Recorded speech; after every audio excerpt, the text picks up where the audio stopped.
अस्सलाम वालेकुम नाज़रीन, आप देख रहे हैं प्रोग्राम हेल्थ 21 और मैं हूं पलवशा महमूद और ईसा लैब की जानिब से आपको प्रोग्राम में खुशामदीद कहती हूं। उम्मीद करती हूं आप सब बिल्कुल ठीक होंगे, खैरियत से होंगे और अपना ख्याल रख रहे होंगे। नाज़रीन, आज का जो हमारा टॉपिक है डिस्कस करने का वो है ऑस्टियोआर्थराइटिस या फिर जिसको अर्थराइटिस कहते हैं उर्दू में, इसका मतलब है जोड़ों का दर्द। आजकल बहुत सारे लोग जो है जोड़ों के दर्द में मुब्तला दिखाई देते हैं और इसकी शिकायत करते नज़र आते हैं। हॉस्पिटल्स में भी बहुत सारे केसेस रिपोर्ट होते हैं और ज़्यादातर इसका एज रेशो जो हॉस्पिटल्स में रिकॉर्ड किया जाता है वो जो है एजड लोगों में, यानी कि 35 या 40 प्लस लोगों में। 35 तो हम लोग यंग लोगों में एज ग्रुप में हम लोग उनको काउंट करते हैं, लेकिन 40 प्लस लोगों में जो है इसका रेशो बहुत ज़्यादा देखा जाता है। इसके साथ साथ आजकल यंगस्टर्स में बहुत ज़्यादा ये प्रॉब्लम कॉमन हो चुकी है, क्योंकि यंगस्टर्स जो हैं वो यूनिवर्सिटी जाते हुए या फिर स्कूल के बच्चों में भी इवन ये बहुत ज़्यादा कॉमन प्रॉब्लम हो चुकी है, क्योंकि हैवी वेट कैरी करना, उसके साथ साथ आपको पूरा दिन जो है वो सीढ़ियों से चढ़ना उतरना और अपनी डेली लाइफ को जो है बैलेंस करके ना चलना, ये एक बहुत बड़ा जो है इसका रीज़न बन सकता है। इसी पर बात करने के लिए हमारे साथ स्टूडियोज़ में मौजूद हैं डॉक्टर ईमन असलम, जो कि फिजियोथेरेपिस्ट हैं ईसा लैब में। मैं उनको वेलकम करना चाहूँगी। अस्सलाम वालेकुम डॉक्टर, कैसी हैं आप? वालेकुम अस्सलाम। मेरा नाम डॉक्टर ईमन असलम है। मैं as a physiotherapist doctor Isa physiotherapy and rehabilitation centre में मौजूद होती हूँ। ठीक है, आज का जो टॉपिक है वो बहुत ही कॉमन डिजीज़ के हवाले से है, जो कि है अर्थराइटिस, जिसे हम जोड़ों का दर्द या जोड़ों की सूजिश कहेंगे या जोड़ों का रगड़ जाना, ठीक है ना, उसको कहेंगे। तो ये जो बीमारी है ये बहुत ही ज़्यादा कॉमन हो चुकी है आजकल, और इसका रिलेशन जो है वो अब सिर्फ एज रिलेटेड नहीं रहा है, बल्कि ये हर एज ग्रुप में ये मौजूद है। ठीक है, इसमें अगर हम बात करें तो बहुत सारे कॉमन सिम्टम्स आते हैं। ठीक है, सबसे जो इम्पॉर्टेंट कॉमन सिम्टम है हमारे पास वो पेन है। उसके बाद हमारे स्टिफनेस आ गई, स्वेलिंग आ गई, मतलब सूज जाना, जॉइंट का सूज जाना। ठीक है, ये आ गया। अब इसकी वजह से जो दर्द होता है और उससे रिलेटेड जो पूरे दिन में जो काम करने होते हैं वो मुतासिर हो जाते हैं। ठीक है, तो अच्छा, अब बेसिकली मैं सबसे पहले बताऊंगी कि अर्थराइटिस होता क्या है। ठीक है, अर्थराइटिस जो है ना वो हमारे जो मेजर जॉइंट्स हैं, ठीक है, उन जॉइंट्स को इफ़ेक्ट करता है।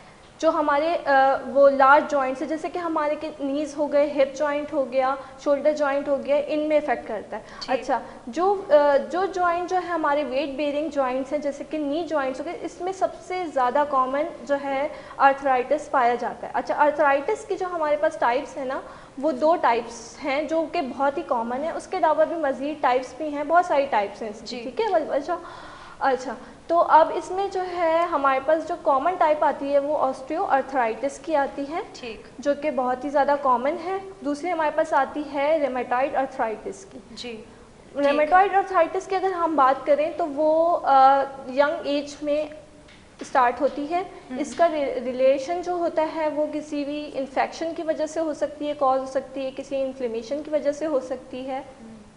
ठीक है, और ये इसमें इसके सिम्टम्स में ये जो मैंने बताया, आपको पेन होगा, स्टिफनेस होगी, मॉर्निंग स्टिफनेस होगी और स्वेलिंग हो सकती है। उसके अलावा इसमें जो है फीवर भी होता है ऑन एंड ऑफ। डॉक्टर, मेरा ये आपसे क्वेश्चन है कि अर्थराइटिस का पेन जिस तरह आपने डिफ़ाइन किया कि जोड़ों में तकलीफ़ होती है, लेकिन सिम्टम्स क्या हैं? जोड़ों में तकलीफ़ किसी और वजह से भी हो सकती है। हो सकता है कि किसी ने हैवी वेट कैरी किया हो जिसकी वजह से आर्जी तौर पे उसकी जो है जोड़ों में पेन स्टार्ट हो जाए।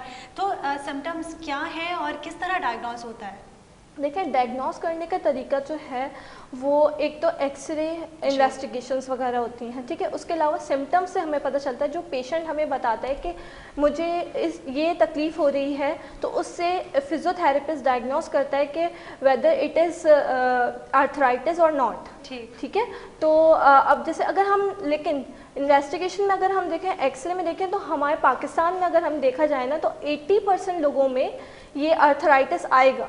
सही है, एक्सरे अगर हम करेंगे तो उसमें इस चीज़ का ऑस्टोफाइट्स जो है स्पेस रिड्यूस हुआ होगा, कार्टिलेज बोन जो है डीजनरेट हो चुकी होगी, ठीक है। जो हमारे जॉइंट्स के बीच में वो जो डिस्क टाइप होती है, कुशन टाइप होता है, ठीक है, वो डीजनरेट होने लगता है, मतलब ख़त्म होने लगता है, उससे स्पेस रिड्यूस होता है और आपस में हड्डियाँ टकराने लगती हैं और जिसमें से आवाज़ भी निकलती है, क्रेपिटस साउंड जिसे कहते हैं। बहुत सारी ख़वातीन वगैरह इस चीज़ की शिकायत भी करती है कि उनके मतलब जोड़ों में से आवाज़ आ रही है, ठीक है ना, कोई भी मूवमेंट कर रही है, चल रहे हैं तो आवाज़ आ रही है, तो इस तरह की वो साउंड्स प्रोड्यूस होती हैं। तो डॉक्टर, जिस तरह आपने कहा कि 80% लोगों में ये प्रॉब्लम लाजमी जो है वो डायग्नोस हो जाता है, तो इसका एज रेशो पे अगर बात की जाए तो एज रेशो क्या होता है? और आपने जिस तरह कहा कि 80% लोगों में डायग्नोस होता है, इसका क्या रीज़न है? क्या हमारा लाइफस्टाइल है?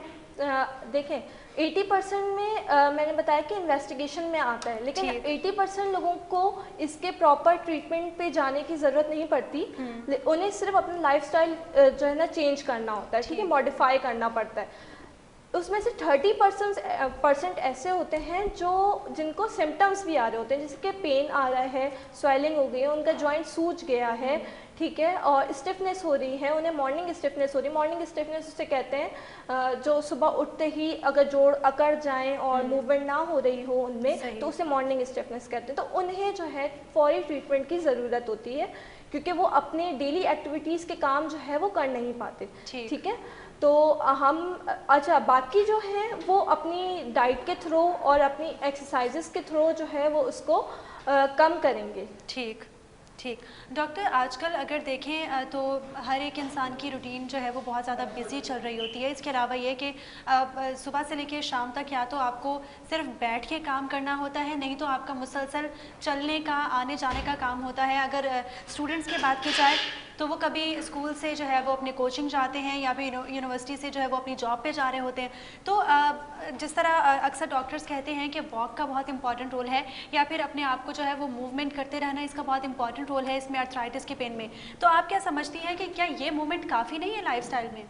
नहीं, देखें बहुत मतलब सफिशेंट और मतलब उस जॉइंट से रिलेटेड मूवमेंट जो है आपको फ़ायदा देगी। आप पे वर्कलोड होना, आप पूरा दिन काम कर रहे हैं, उसका इस चीज़ से ताल्लुक़ नहीं है कि आप बहुत ज़्यादा, बल्कि इससे तो जो है ऑस्टियोआर्थराइटिस जो है वो ट्रिगर भी कर सकता है। जैसे अगर किसी का मैकेनिकल वर्क है, कोई अगर किसी ऐसे ऑक्यूपेशन में है जिसमें उसे वज़न बहुत उठाना है या बहुत ज़्यादा चलना है या प्रोलॉन्ग ड्राइविंग है, ठीक है, राइडिंग है, तो वो भी इस चीज़ से मुतासिर हो सकते हैं। अच्छा, अब अगर हम एज रिलेटेड बात करें तो एज देखें, पहले तो सिर्फ ये समझा जाता था ऑस्टियोआर्थराइटिस को कि वो सिर्फ जो है वो ओल्ड एज को ही इफ़ेक्ट करता है, उनको ही ये बीमारी होती है। लेकिन अब इसे नया नाम दे दिया गया जिसे वेयर एंड टेयर, ठीक है।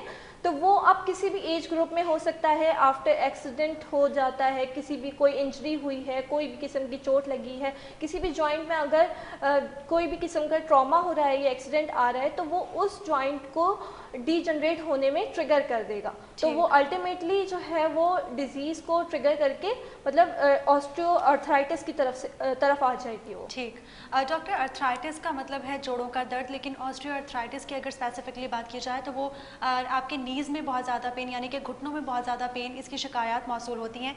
लेकिन अगर अर्थराइटिस के हवाले से बात करें तो बॉडी के किन किन जोड़ों में ये दर्द ज़्यादा महसूस होता है?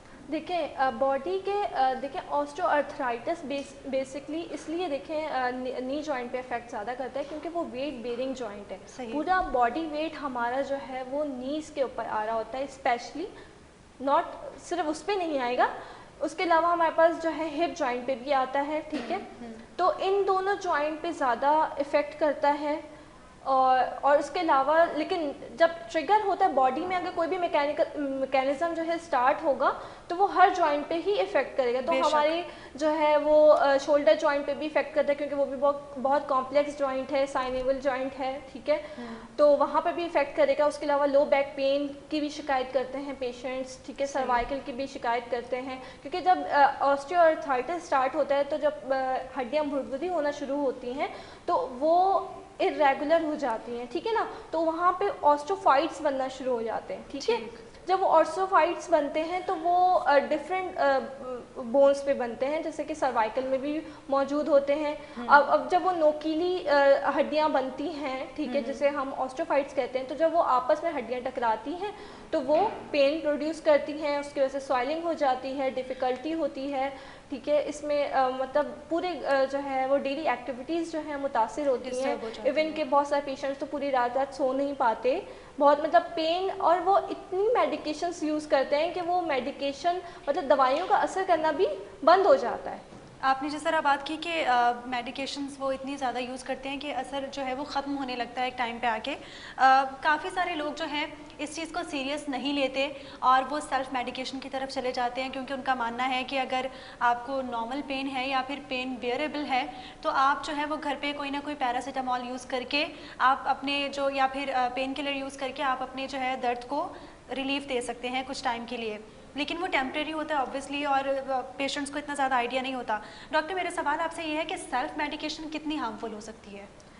सेल्फ मेडिकेशन तो मैं कहूँगी बहुत ज़्यादा ही हार्मफुल है, ठीक है ना, बिल्कुल भी नहीं करनी चाहिए। डॉक्टर से ज़रूर कंसल्ट करें, क्योंकि आजकल हर चीज़, बीमारियां जो है ना वो बढ़ती चली जा रही है। मतलब हर पेशेंट जो है ना एक बीमारी का शिकार तो है नहीं, उसको डायबिटीज़ भी हो सकती है, उसको ब्लड प्रेशर भी हो सकता है, उसको कुछ भी, कोई भी जो है ना बीमारी हो सकती है साथ में।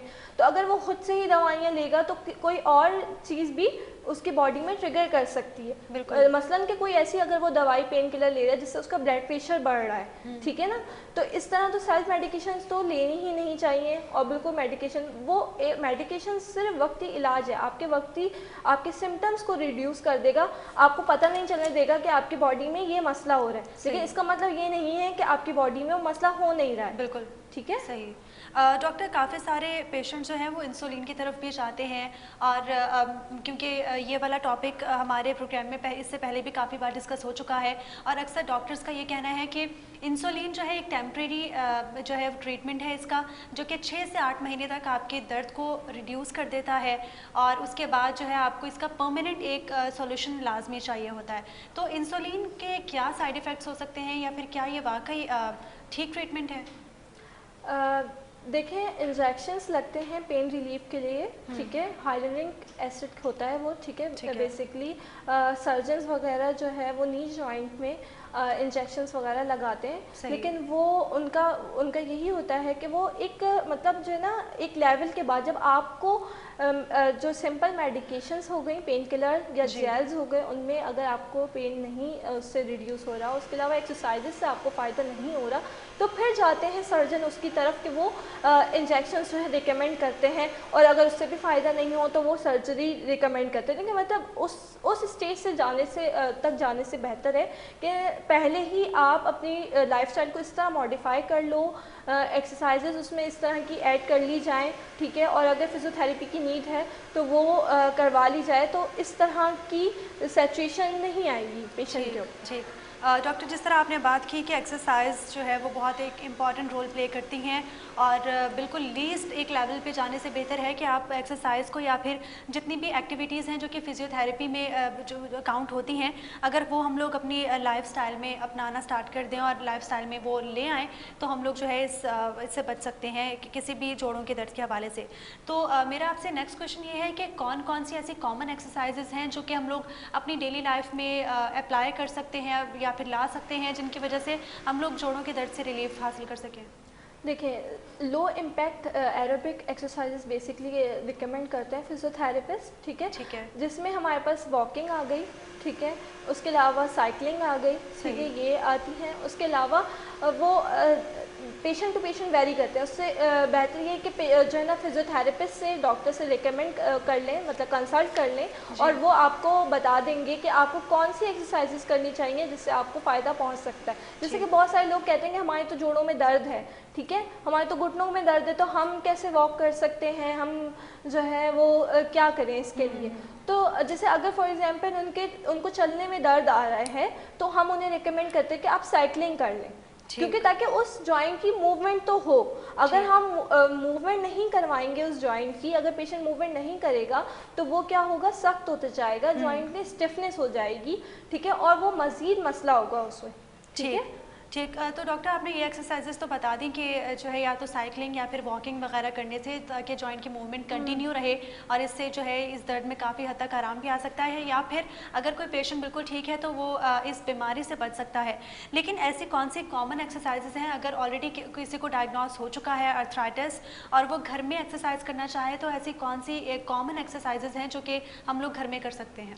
देखिए, घर में तो मैं सबसे बेस्ट यही कहूँगी कि उन्हें कि वो वॉक कर लें, ठीक है, सही है। बाकी जो एक्सरसाइजेस हैं वो फिज़ियोथेरेपिस्ट आपको प्रॉपर गाइड करेगा। देखिए, मैं यहाँ तो गाइड नहीं कर सकती हूँ, ठीक है, तो वो पूरी पोजीशनिंग के साथ गाइड की जाती हैं कि नीज़ के लिए या वो हिप जॉइंट की कौन कौन सी जो है मूवमेंट की एक्सरसाइजेस हैं, वो उस हिसाब से जो है वो आपको गाइड की जाएंगी। तो वो पेशेंट अपने घर पे भी वो एक्सरसाइजेस करे, ठीक है, और उसको अपनी लाइफ का एक हिस्सा बना ले। क्योंकि देखिए, एक्सरसाइज तो ये है कि अब आपको करनी है, मतलब पूरी ज़िंदगी करनी है। ऐसा नहीं है कि वक्ती तौर पे एक्सरसाइज कर ली और उसको समझेंगे कि भाई अब ट्रीटमेंट हो चुका है, बल्कि उसको कंटिन्यू रखना है। क्योंकि ऑस्टियोआर्थराइटिस जो है, बेसिकली अर्थराइटिस, वो बिल्कुल ही ट्रीट नहीं होता है, उसके सिम्टम्स रिड्यूस होते हैं। हम उसे और मज़ीद होने से बचा सकते हैं, उसे सर्जरी की तरफ ले जाने से बचा सकते हैं, लेकिन उसे बिल्कुल ख़त्म नहीं कर सकते।